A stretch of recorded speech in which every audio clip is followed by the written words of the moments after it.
Good evening. Welcome to another live stream of Mi Gente On Air from the Alpha Media Studios here in Saginaw at WSGW 100.5 FM and 790 AM. I am your host, Larry Rodarte, and I want to invite everybody to come into the room if you can as we live stream on Facebook. And if you got questions or you want to make comments, we got some educational leaders in as our guests today. And I'm really excited because they're great universities that are being represented here in the state of Michigan. And we're going to talk about diversity programming, and two important conferences that are coming up. The Dia de la Mujer Conference that's coming up this weekend on Saturday, April 16th, as well as the Alcime Conference on Education, which is May 6th, in about a month, over with Wayne State University and all the other universities that will be involved, just like they have so many times through the years. And I know that the Dia de la Mujer is celebrating the 28th year that they put this conference on. And I know it was affected by the pandemic like everything else in the last 2 years, but they're going forward. And I'm excited to invite Juan Flores from MSU, as well as Vanessa Reynolds from Wayne State University. So we're going to go live. And again, I encourage you to make a comment, ask questions, or make a noise, do something, because we love to hear the feedback of all the listeners in Facebook and on Mi Gente On Air. So thank you so much. And we already got a few. So go green, she says, Spartans will, right?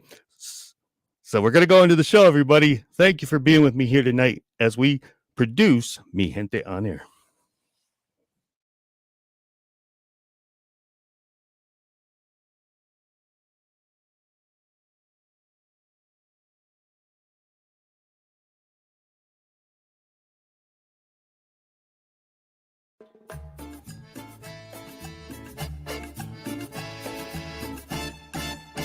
Welcome to Mi Gente On Air on 100.5 and 790 News Radio WSGW and online WSGW.com. Now, here is your host, Larry Rodarte.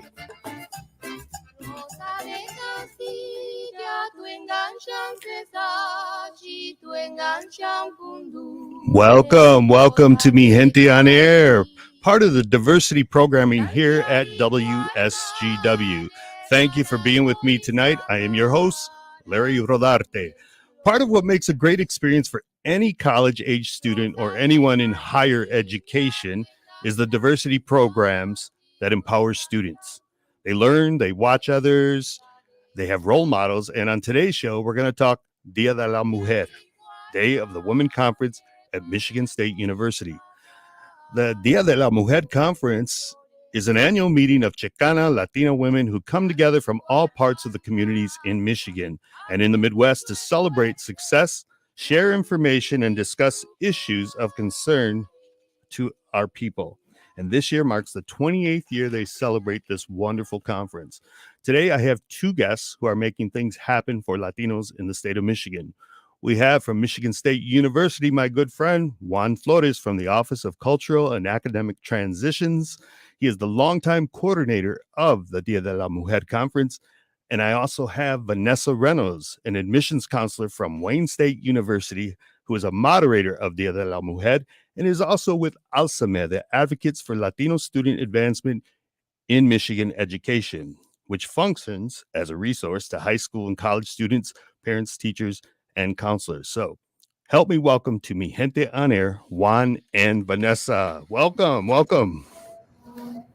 Thank you for being with me. I know you guys are so busy with all that you do in the academic realm.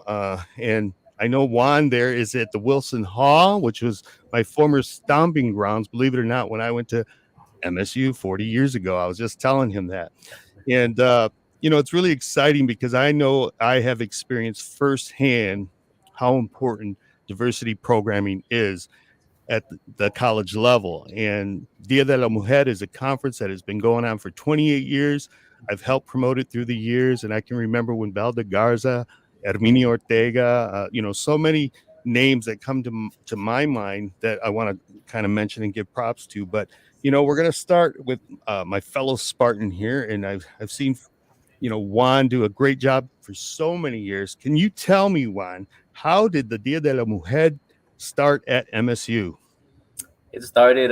First of all, thank you for having me on your show, Larry. It's a big honor for me to be here, and um, it's a big deal for the campus community and for all of the volunteer planning committee members since the '90s that have volunteered their time to coordinate and plan this conference. They pretty much dedicate a year to planning the conference, to ensuring that we have the funding and everything scheduled for the day, the big day of the event. So I just want to honor their time, their effort, and then all the volunteers that help out and have helped out the last 28 years to ensure it happens. Those that gave us a little bit of money and all of that. So all of that pretty much contributes to the success of the conference every single year and it being held. And so it started in the 90s, mid 90s, by a visionary, a student activist who at the time was also a minority student aide and active member in Culturas de las Razas Unidas, which is the Latino student organization on campus. It serves as the umbrella organization to other Latino Latinx organizations on campus. And they're essentially the Latinx student government. They have a seat in the ASMSU student government, and everything here is very interconnected. And so Maria Zavala had this vision of recognizing and creating a platform, a space to recognize mujeres and and give them the attention that they weren't getting. Right, they want she had this vision to bring them all together and honor them for their work and recognize their efforts and it became the first ever, I want to say, like a luncheon, right? It was maybe like a half a day, couple hours type of event where they brought in Latinas. They talked about empowerment. They talked about leadership. They talk about breaking beyond limitations, and we're really just empowering one another. And that inspired, I think, everyone in attendance to make it a conference and offer it the year after. And then that led to it becoming an annual event, and it outgrew the student organization that helped her, right? And I remember I learning that Luis was around, she was around, there was a lot of students, Mecha was around, Crew was around, and all of them kind of worked together to make it happen, right? They all knocked on doors, got funding to be able to pay for lunch, for a speaker, for everything that went into it. And so it started because of the disparities, the gaps that exist when it comes to equity and equality, right? Of access to a variety of things, right? Latinas is I believe that at the time and even now there are a lot of gaps, right? When it comes to education, when it comes to health, when it comes to mortality, diabetes, health, all of that, right? And so she just really wanted to create a space to bring Latinas together so they can see what they can become, right? And dialogue and all of that. So I'll stop right there. I have a lot to say about Maria Zavala and her vision, but Well, uh, I want to mention to my listeners and the audience out there something that's kind of important, I think, and that is, the population of Latino students at MSU. Because Juan, when I went there in the '80s, as I mentioned to you, I was one of 48 Latinos on campus with a campus of 48,000 students. So tell me what the census is today and why it's so important to have diversity programming like this.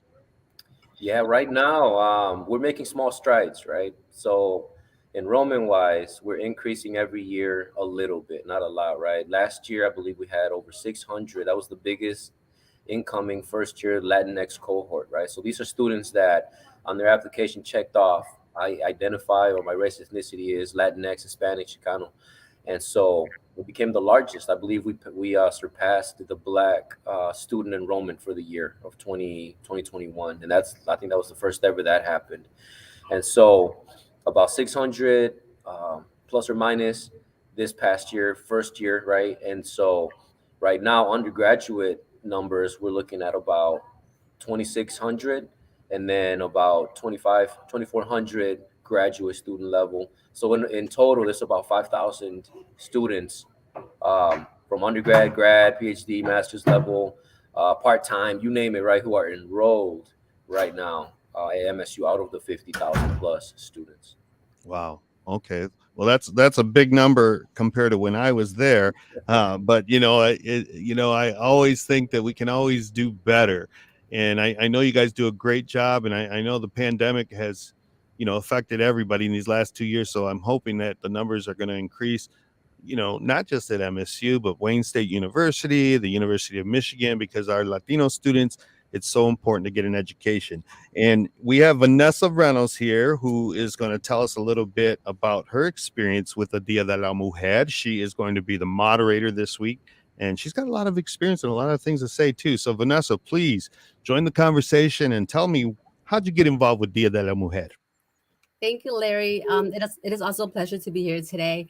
So I'm gonna go ahead and start. Oh my God, when um when I think of Dia de la Mujer, I go back to my undergrad career, right? I was at Wayne State University. I was a sophomore, and I remember coming with my sorority, Lambda Theta Alpha Land Sorority Incorporated, to attend the conference. I was very impressed with the conference, first of all. Never has seen something like that, a place where you look around and all you see is Latinas all over, from all ages, chiquititas, the little girls, to young ladies, to moms, to grandmothers, las abuelitas. So I attended all of the workshops that day, and I just went home just full of emotions. You know what I mean? It was just the most amazing thing. And then since then, I went back and forth every year. In the last few years, I have been participating as a presenter. As you mentioned, I'm an admissions counselor at Wayne State University. So a lot of times, what I do, I come with my colleague, also an advocate for Latinos, Daisy Cordero, and we do a presentation on both admissions and financial aid. She has over 20 years of experience in financial aid. I have over 17 years of experience in admissions. So we combine our experiences, and we talk to students about the importance of going to college, the access of education, the opportunities for students in terms of scholarships. And what we like to do during these types of forums is to talk to our students who are either DACA and undocumented. We have also presented on that topic, about the topic of undocumented and DACA, and we like to share the opportunities of access to college. Wayne State is one of the universities that we changed the policy a few years ago, where we are not charging students out of state tuition who are either DACA or undocumented, and like many others across the state. So we try to promote education. We try to do everything that we can to help those students, those Latino students that want to go to college, regardless of the barriers they may have. So we talk about that. We have also presented an Alzame. We have a scholarship, and I'll talk about that later. But we also have a scholarship that's for any student, regardless of their status in the state of Michigan. Well, it's such a wonderful thing for me. I'm a little older than you guys, and it's wonderful for me to see that so much is being done in the educational realm to help Latino students, and I think that's going to continue to grow. I know that in the 80s it was really difficult, and I'm saying this to my Mi Gente On Air listeners, because many of you know me, and I went to MSU. And it was difficult as a Latino, coming from Bridgeport High School. And if it wasn't for people like Herminio Ortega, who was in the office of a multicultural office, I'll say, I don't know if I would have been so comfortable there at MSU. So it's really important when you have the peers, people that look like you, people who are in these multicultural offices, to push you to keep going and persevere, basically. And so, when you have a university like Michigan State University or Wayne State University, and you have this type of programming that can help, like the Dia de la Mujer conference, it empowers women so strongly. And I encourage any of college age or high school, or even some of the Walitas, to attend this Saturday, April 16th. It's going to be a wonderful conference, and I've been there myself. I've seen it. I've listened to some of the great speakers that you've had there, Juan. And I want to just ask you real quick, give me some of the memorable standouts, that you've had as guests. I know you had Cesar Chavez's granddaughter there a few years back. You've had Lieutenant Kickbush, and you've also had the late Monica Martinez from Co-America Bank. Tell me who or what was a memorable time in all these years that you've been involved with Dia de la Mujer. I feel like every speaker that's attended DDLM has been inspiring, right? Like I've looked around and seen people in tears, with their story, their message, and um, their ability to connect and be relatable, right? And so for me, I think of Peggy Robles, who's out of New York. She was a backup, and she delivered. I mean, her story was phenomenal, right? The things she's overcome, her work, advocacy, and just the ability to overcome adversity and not give up and pursue and despite everything that was against her, right? Peggy Robles, an amazing person. I would love to see her come back or just listen to her, right? Um, Kiki Melendez, who's a comedian who broke out of uh, New York, also East Coast, and ended up in Hollywood and ended up in circles with Eva Longoria and other Hollywood stars, right? That kind of just broke into that Hollywood industry and didn't give up on her dreams, her goals to get there. Um, this year, I'm excited to learn from a pilot, Latina Pilotina is what she calls herself, has written books, right? Has published, is flying herself here. She's like, you know what? I'm not going to pay a lot of money to fly, in a big commercial plane when I can just rent one and fly myself, right? So that's amazing in itself, right? I never thought, like, when you think of a pilot or you see a plane, you don't think of a Latina driving that thing, flying that thing, right? And so that's a big deal. She's bringing her books, and it's going to be great to just provide someone to, the audience that has written books, that flies, that has overcome so much and is doing so much on their own time to continue to be a role model for Latinas out there, right? And so even the poets, the performers, uh, all of them are inspiring, and they bring a message of yes, you can, right? Yes, you can do what, live your dream, reach your goals, and it's possible, right? And so those are just some that come to mind right now. You mentioned Cesar Chavez's granddaughter too, for her to share her perspective of her grandfather, right, as he was traveling the nation, right, in hope of raising farm worker awareness, right, and so there's just been so many that it's been 28 of them, right? So it's like I would love to somehow bring them all back at the same time, maybe for the 30th, who knows? But Yeah, it's been yeah. great. I think the at one point you had the ballet folklorico performing there. I think you have that every year, some type of entertainment as well. So you're getting that, you're getting the keynote speaker, you're getting so many of the different information booths of different programs, and like Vanessa said, you had were involved early on in being part of that whole conference. And you know the Office of Cultural and Academic Transitioning, Juan, that's the office you're under now. Tell us about that office. And I think you've got something going on there at Wilson Hall under that office, right? Yeah, Can yeah, you right now, yeah, yes, we do. tell um me give me a little walkthrough of what's happening there, because I think it's important for anybody, a parent or any grandparent that may, question what does my kids do at MSU? I mean, I could tell you firsthand, but let's see, what's going on there at the Wilson Hall there, and tell me yeah, what is that hall to Latino students at MSU? yeah, for sure. So MSU has a long history of exclusion, right? You mentioned you were one of like 48 Latinx students at the time, right? So I'm sure you can pick up a yellow phone book and find the Gonzaleses, the Lopez, and invite each other via landline, right? Like, hey, let's meet up for a taco or something, right? And so, though, because of this long history of exclusion, right, that kind of led to students like yourself, right, who at the time you were hungry for meeting other like-minded folks, right, and interacting with maybe similar-minded folks and finding home, finding community. And so what OCAT does, and OCAT's undergone a lot of name changes, but essentially we are the Multicultural Student Services Office on campus. Right now we're OCAT. Before that, we were the Office of Racial and Ethnic Student Affairs. Before that, we were the Office of Minority Student Affairs.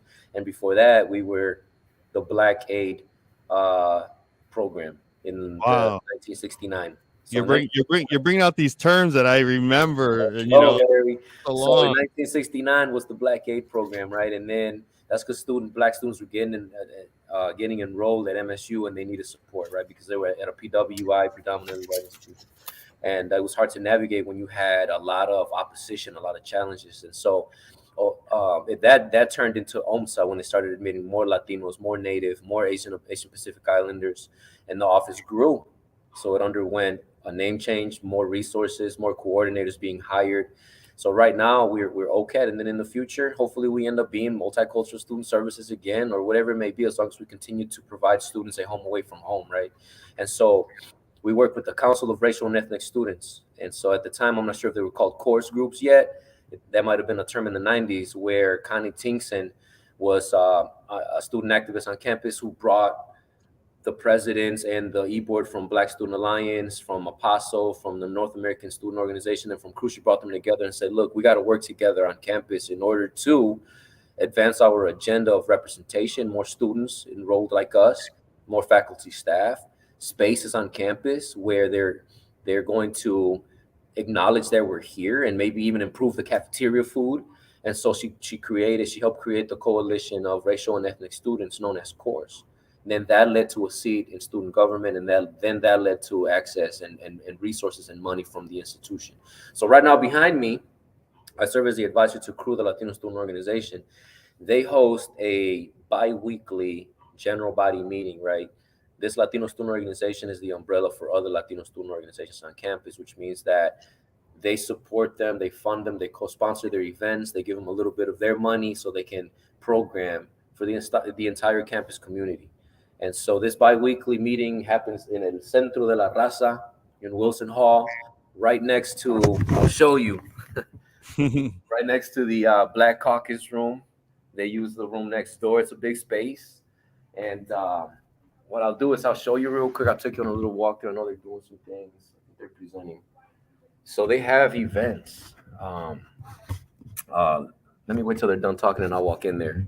So somebody's sharing information on something. But what they do is every Tuesday at 7 p.m. since the 90s, it's a CRU general body meeting, and they host an educational, informative program, and they have a lot of community building activities for students to get to know each other and have a home away from home.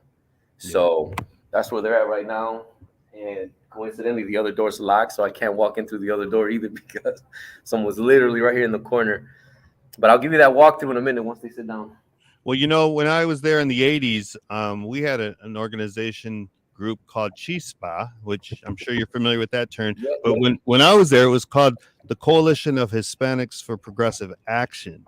And I remember we offended some of our elders that had actually formed Chispa, which was under like Diana Rivera and her husband, and they called it something else with a Chicano name in there. So I mean, there was some rivalry in the generations there, and we had to actually work through that. I remember it was a difficult time. There were tears, there was yelling, and it was really important. And I don't know if my generation at that time, really respected what they had been through, because we didn't know yet, until they educated us and they informed us of the struggles. And I know Rosa Morales was also a part of the Chicano movement there at MSU way back in the 60s, when there were even less Latino students than when I was there. So, I mean, there is really a big history, there at Michigan State University. And I'm really proud to always say that I'm a Spartan.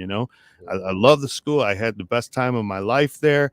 And, it really has set the standard for good education. And when they say Spartans will, I'm right there cheerleading. I'm a cheerleader for, everything that comes out of Michigan And you're State. doing it. And I'm glad you mentioned Chispa, right? Because Chispa was the name of CRU before CRU. So Culturas de las Razas Unidas was the one that they seem to have settled on because it's inclusive of everybody. And so Chispa was the one before. A coalition you mentioned, I'm going to have to get that for you just so I can include it and share it with them, because on their website they do have their chronological history, right? As far back as they know, as they can go. So I'm always looking for information like that to include in their website and just kind of keep it for our records. Yeah, I'll have to share with you some of the paraphernalia that I have from that time. But we're going to go into commercial real quick. We got just a few minutes here before we do, so we'll come back from the commercial break, and then maybe you can give us that tour. And I got a whole bunch of questions for Vanessa and Juan still, so I want to hear also from the live stream from people that may have questions or concerns, or they want to make a comment. Because education is for everybody, and I know that's the mantra of the American GI Forum here in Saginaw, and it's true.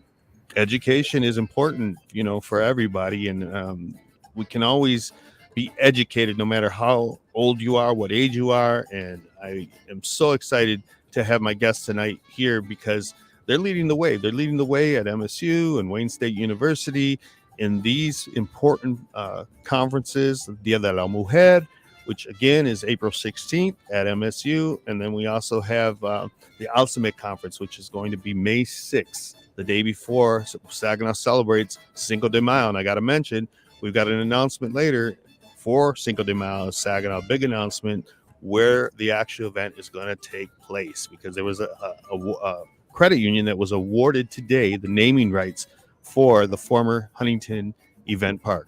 So stay with me as we go into commercial. We'll be back. We're going to go live stream as well. And I hope you will stay with us and not go anywhere. So no te vayas. Adios. We'll be right back.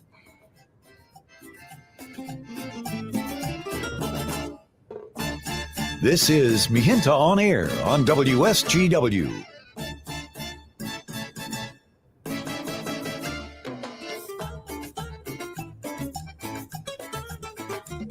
How long is the commercial, Larry? How long is the commercial?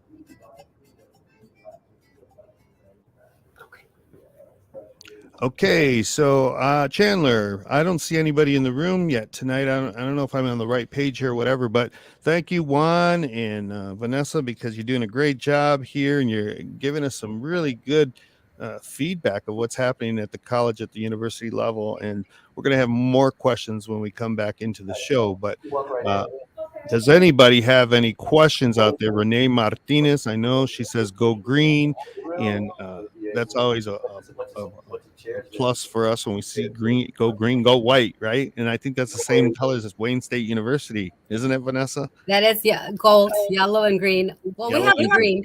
Yeah, okay. So not the blue and gold. Oh no. Yeah, no. But we are very fortunate as Michiganders, because we have some really good higher education universities, from Saginaw Valley State University that's involved with the Alzheimer Conference, as well as Wayne State, University of Michigan.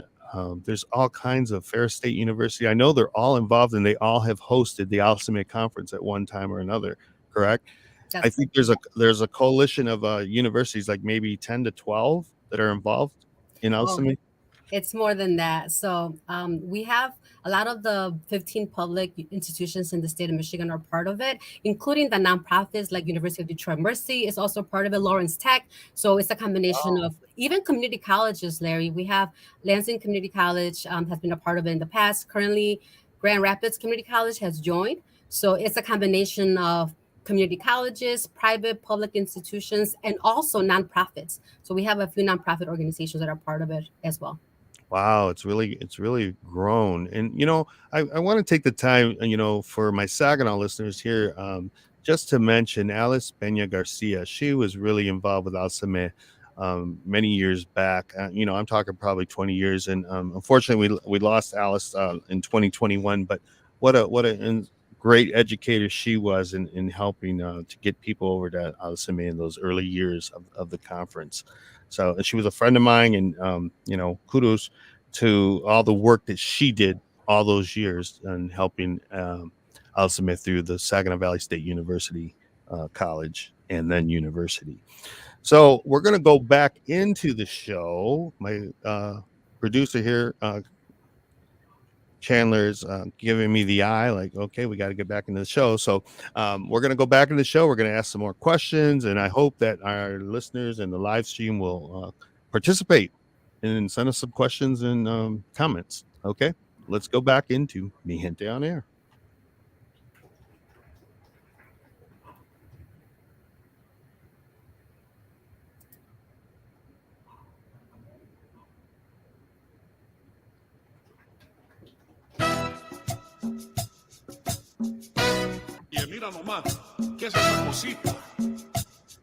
You're listening to Gente On Air on WSGW.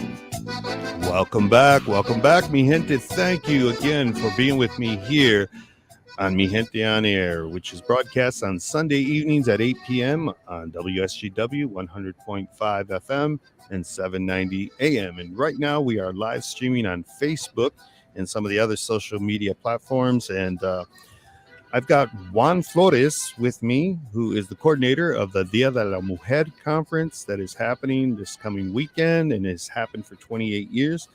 And I want to ask you, Juan, what are some of the main issues that you deal with that hinder student success, through your office, just so they can get a feel for kind of what you do in your capacity? Oh yeah, it varies. I think that what a lot of them have in common are the culture shock when they get here. A lot of students, especially first generation college students, are coming from places where they're in the majority. So when they come to Michigan State University, it's pretty much its own town, right? And they end up at this big campus that's a predominantly white institution, and then coincidentally, Michigan is one of the most segregated states in the nation. And when you put all that together, right, some of these students might end up being the only brown student, the only Latino student on their floor, in their hall, on the bus, in their class. And so that ends up adding to their culture shock, right? That sense of, do I really belong here? And then when they end up in classes, sometimes they often deal, and this is what they tell me, right? This week we had a animo session. We have an animo series that we launched this semester, and one of the sessions this week was on decolonizing mental health, right? And so students are on campus walking around with not knowing how to ask for help, right? When they're struggling in classes, when they have to work a part-time job, because every Latino student, especially the ones behind me right now in this meeting, they're all working. They're taking a huge course load, right? 3 to 5 classes, about 16 credits, 15 credits. They're working a part-time job.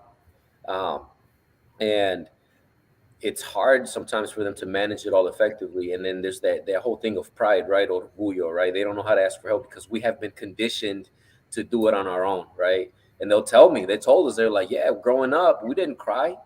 Our parents were like, nah, we don't cry. In this family, we get it done. We don't complain, right? And so that kind of conditioned them to not seek the help, seek the resources, and then they end up struggling, right? And then it's too late, right, for them to get the help that they need. I was working with a student this week who is from out of state, transferred some credits, and the RO is not accepting all the credits. So now this student is like, I was planning on graduating next year, but now I'm short like 30 credits because my old community college is not being responsive, and they're not sending me the syllabus and the information that the MSU registrar's office is requesting. And so now I just paid 18,000 with the help of all my family for last semester, and now this semester I'm not sure how it's going to work out, but I'm going to keep faith alive. And I'm just like, good. Like these are just the conversations I have with these students, right? They're at it all night, right? Studying, working, participating in high impact experiences that are going to help them build their skills and make them competitive for life after college. So they're walking around juggling a lot, wearing multiple hats. They're in multiple student organizations. They have the animo, they have the ganas, they have that will. They don't quit. They're here at 7 o'clock. They'll probably be here till 9 o'clock, right? In community amongst themselves, um, giving each other some support. And so those are just some, right? But imposter syndrome is a big one that has been coming up a lot, where we're finally at a level where we're like, you know what, this is real. We're going to make some room for it, and we're going to learn how to live with it and use it as motivation instead of a deterrent that prevents us from reaching our goals. Yeah. So those are just some right now, Larry, but it varies from student to student. Vanessa, tell me, how important is it diversity programming from your standpoint as an admission counselor at Wayne State University? Oh, it's, coming from the most diverse campus in the state of Michigan, is very, very important. You mentioned something earlier that reminded me of when I was a college student. You mentioned that a lot of times students feel they're lost. They feel that they don't find a place of belonging. I remember when I was a student at Wayne State, the Center for Latino and Latin American Studies was the place where I found a place of belonging, a place where not only was I learning about my culture, but also it was a place where I felt comfortable, where I could be me, I could be myself, I could express myself. So I think that's very, very important. And at Wayne State, for example, we are committed to diversity, inclusion. So our students definitely, just like Juan mentioned, they are working hard. We are mainly a commuter school. Most of our students do commute to campus. So they do go to the student center. They do go to the undergraduate library to study hard. And a lot of them, like Juan said, we have the same type of students. They work. A lot of them have a full-time job. A lot of them have a part-time job. A lot of them, are helping with the family at home with babysitting and things like that. So we definitely want to support our students. I always tell students, Larry, wherever you go to college, find that support system. Universities, we want you to succeed. That's our goal. That's our mission. We are committed to your education. I tell students, when you come to Wayne State, reach out to your academic advisors, reach out to your professors, gather with students, work together, learn from each other. That those connections you make you're going to make, a lifetime of friendship. You're going to continue those connections, and you'll be surprised all of the opportunities can come out of that, internships, co-ops, full-time jobs. So I tell students, take advantage of all of the resources that we offer, because that's our goal. Our goal is to make sure that you graduate. Well, you both have such passion that you make me want to enroll this coming fall back into the college higher education. Hey, come back for another degree. Yeah, yeah. But let's talk a little bit again with the Dia de la Mujer conference, because I want you to give you the opportunity to tell me about the panel that's going to be speaking there this Saturday. Can you tell me who will be at that table? Because I know you got some heavy hitters, right, Juan? Oh, yeah, we sure do, right, Juan? And you mentioned someone earlier. You mentioned Rosa Morales. Rosa Morales has been very instrumental in making this happen. She called me the other day and she asked me, would you like to either be on this panel or would you like to moderate this panel? And we decided that I would be best at moderating the panel. I'm very, very excited. So our goal is to discuss the status of Latinas in Michigan, right? So and I'm not going to take the credit. Rosa Morales came up with an amazing trio of experienced Latinas who have dedicated their professional lives for advocating for the greater community. The first one will be Papi Hernandez. She's the executive director of the Office of Global Michigan and Chief EIO, or other words, Equity and Inclusion Officer. We also have Eva Garza DeWash, president and CEO of Sur Metro Detroit. And last but not least, we have Consuela Barber Lopez, a member of the Michigan Hispanic Latino Commission. And she's also very active in the community. She works for a nonprofit dedicated to youth and families, crime prevention, and social justice. All right, all right. Well, I know Eva, my friend Eva out of Detroit, and she's with Sarah Metro Detroit, and she's a great individual, and I know she's going to do a great job, as well as Poppy. And Poppy works with the governor, right? She works out of Governor Whitmer's office. Sure does. Make sure we mention that. So there's some real heavy hitters there, as well as the commission. And so I'm so excited for any young Latina that wants to attend, or like you mentioned, if there's younger ones or if there's older ones, they can attend as well, because they're going to get inspired. It's such an inspirational conference for everybody. And we're just showing some pictures there. Michelle Garibaldi is going to be a part of it, I know. And there's Rosa Morales, like you say, she always tries to attend. And, we got to give kudos to Rosa, who we just had on our program. Look at Juan there in that great picture with all those students. But Rosa, is from Saginaw, Michigan. And, she was a student at MSU way back in the 60s, and she's still doing her thing as a journalist. So kudos to Rosa. And, there's just such empowerment there with that conference with Dia de la Mujer. And I've seen it through the years. Peggy Robles, like you said there, Juan. Can you tell me what's in store for the attendees this year, say from any past years? And I still want you to take us into that room, Juan. So I'm ready for that.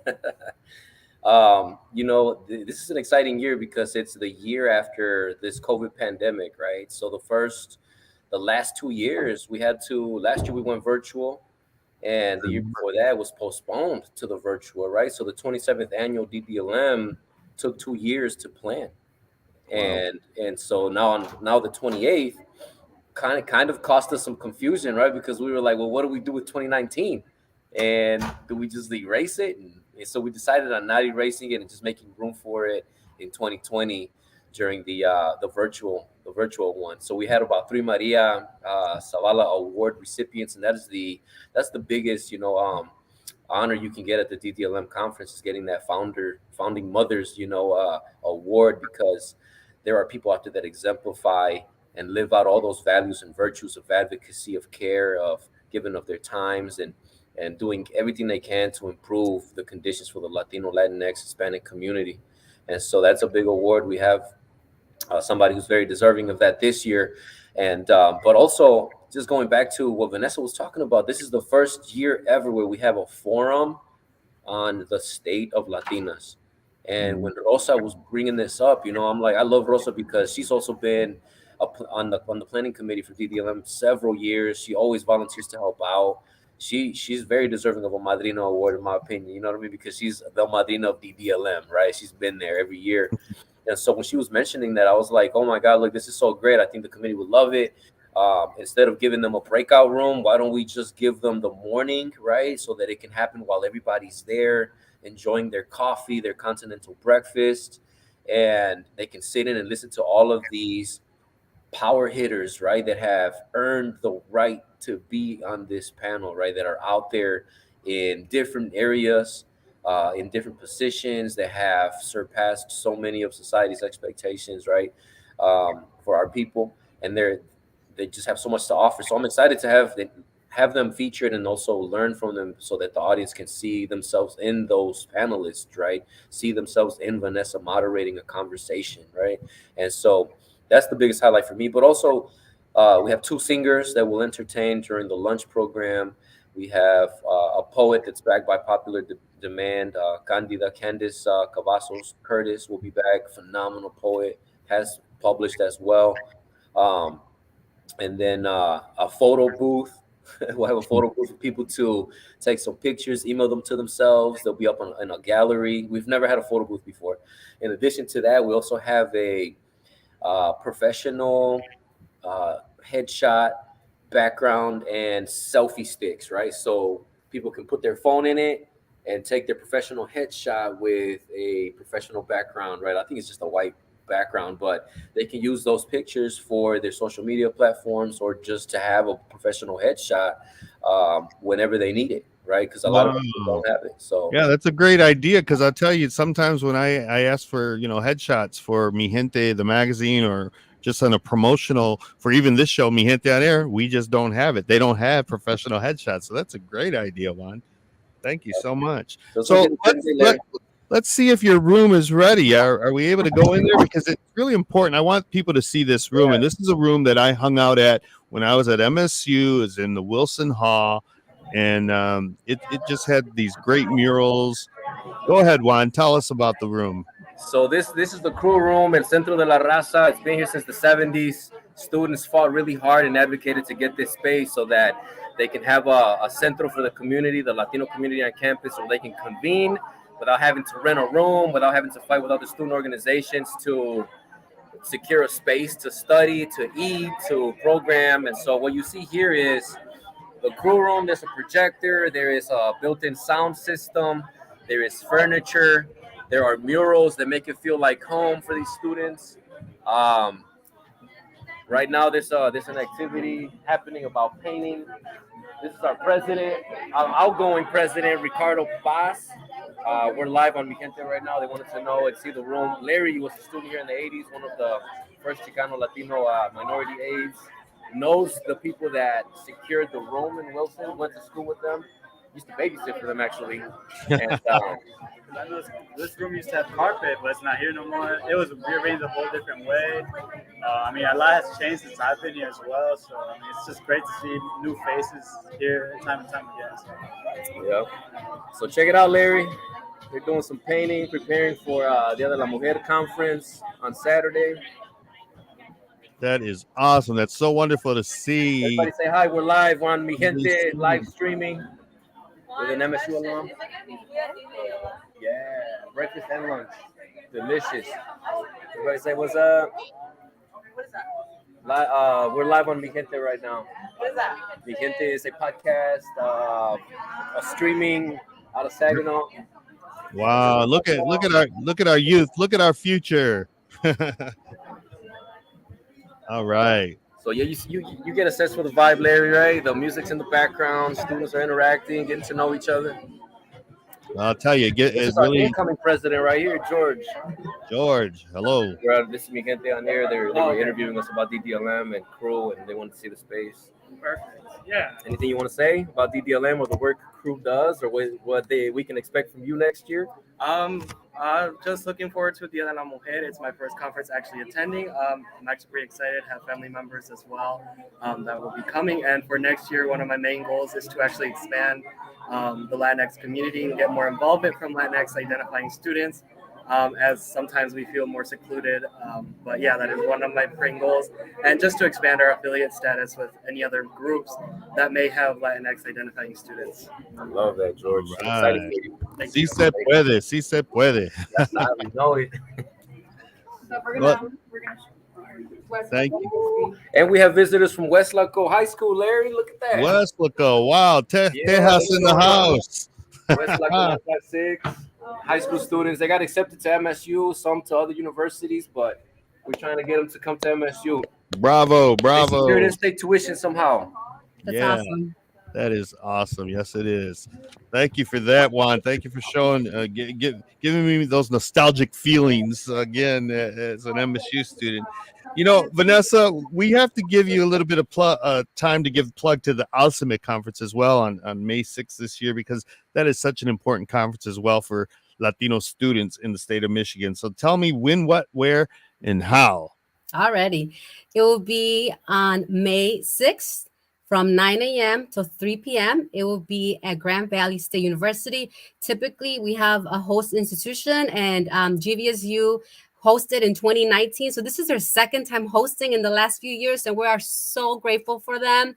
This is all of their hard work and of course dedication from their staff and also from our Alzheimer members, our Alzheimer e-board. We have our chair, Michael Guerra, who works at GVSU. Who has been working very hard in making this possible. We are expecting 1,000 students, Larry, from all over Michigan, including Ann Arbor, Detroit, Grand Rapids, Holland, Kalamazoo, Lansing, Hart, and Shelby. We are very excited.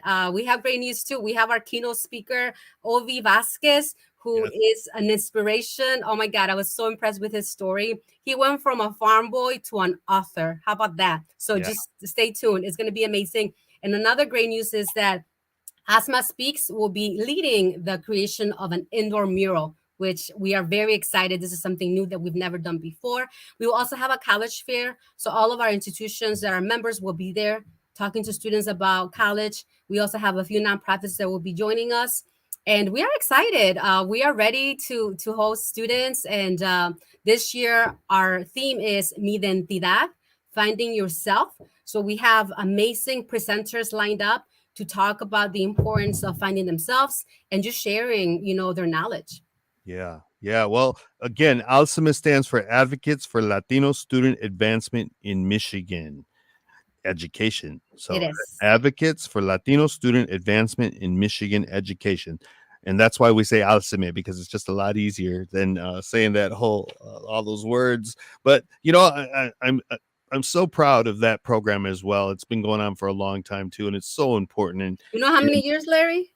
How many? Over 30 years. Wow. So we are a nonprofit, and we are committed to making college education a reality for our Latino students. We also have a scholarship, Larry, that's actually, we have it every year. So the deadline is approaching April 22nd. So any students that are out there who are graduating this year, please visit our website, go to alsame.org, ALSAME.org, and apply for the scholarship. We have money that we want to give you to make sure that we help you in making your education a reality. Okay, so listen to all my live streamers out there, as well as anybody who's listening to this program. diversity program is important. We know this. So any of you who are out there, parents, grandparents, you've got to push, these programs. If they don't, ask your college age students and your high school students, do they know about these programs? Do they know about Dia de la Mujer conference? Do they know about Alzame? Because they can really gain a lot of good information at these conferences. I've attended them through the years, and I'm just so excited that they're continuing, especially, as we come out of this pandemic. And it's just important. It can give them a leg up, when they're, going into higher education. So I just want to ask either of you if you could tell me, for any Latino who is out there that is considering going to a university, or they may not want to go or whatever, what would you say to them, or even if any young Latina that may be thinking about going to Dia de la Mujer, this conference, what would you say to them if you could speak to them? Are you asking me or Vanessa? Either one of you. Either one. I real quick then, Vanessa, you can go after it real quick. Here's what I'll say: get a ride, carpool, Uber, do what you have to do to get here, and you can register right now as a guest and not pay the registration fee. So if you register between now and Friday, you go to our website, click the registration. You'll see a registration type, select guest. You can be our guest. And you can tell your family too. Bring your tias, your neighbors, everybody, right? Let's share this wealth, right? Let's not leave anyone behind. Let them know that they can come to MSU. It's going to be an exciting, very exciting weekend, because on the same day there's a spring game, the spring football game, and there's going to be a lot of activity on campus. There's also an admissions day as well, with new students that got admitted that will be here checking out the campus.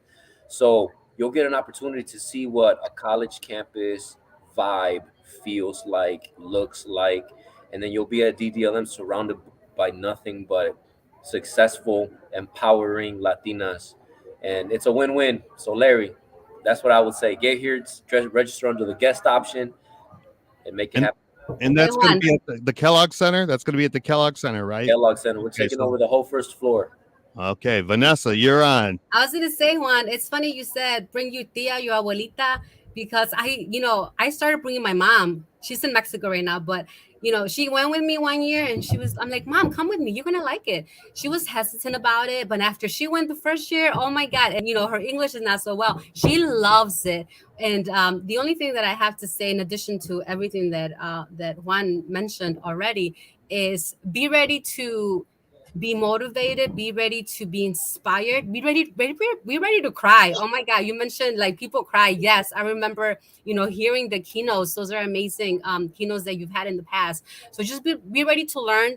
I guarantee you will never forget the Dia de la Mujer conference, because you're going to have one of the best experiences that you have ever had in your life. Thank you so much. Thank you so much, Vanessa Reynolds. She is with a counselor from Wayne State University in the admissions office, as well as Juan Flores, who is the coordinator of this conference that we're talking about today, Dia de la Mujer. It's this Saturday, April 16th at Kellogg Center at Michigan State University. Again, thank you to both of you. You were wonderful. You gave us some great information, and I look forward to possibly seeing you this Saturday. All right, Larry. All right. Thank you so much.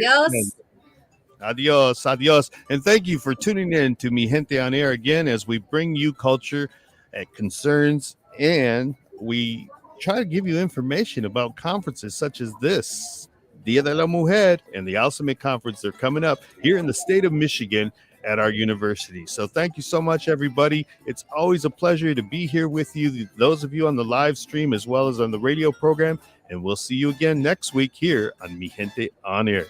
Adios, hasta luego. Awesome.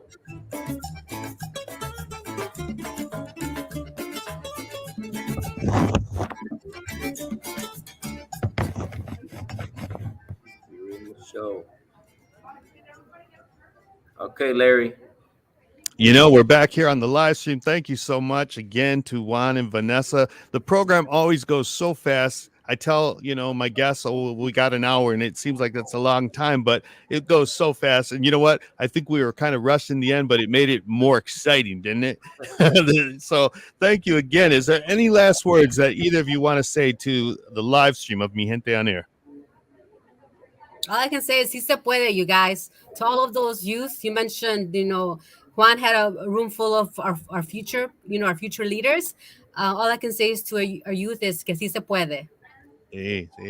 Juan? I just want to say that, thanks for tuning in. I think this is a great podcast that you've got going on here, Larry.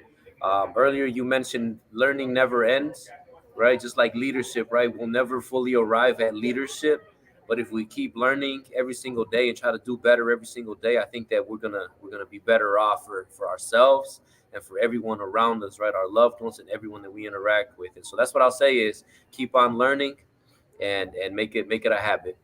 Well, thank you again. Thank you both for what you do for our students at your universities, because it's so important, and it takes a lot of work, and I know you guys have been doing it a long time. So thank you again for being on Mi Gente On Air, and just thank you for all that you do for the students. And thank you for doing so much for our community, Larry. Thank you. Larry. Muchísimas gracias. And today I have to mention to our live stream audience that there was a big announcement in downtown Saginaw with the name change of Huntington Event Park. And it is now officially named Jolt Credit Union Event Park. And the Cinco de Mayo is going to be the first celebration fiesta there at the new Jolt Credit Union Event Park.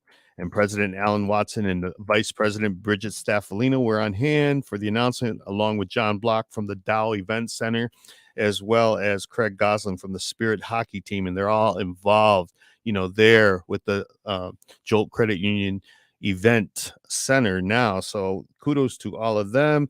We have some footage from Bridget that is really kind of funny, some of the pictures, because Bridget is such a cheerleader for Saginaw, isn't she? She always has that great smile, that great hair, those great teeth. She's a good friend of mine, so I can say these things.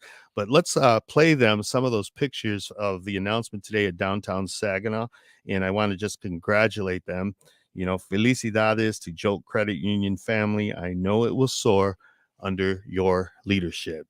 Our big thing is, we don't just write a check. We show up every single time there is something in the community.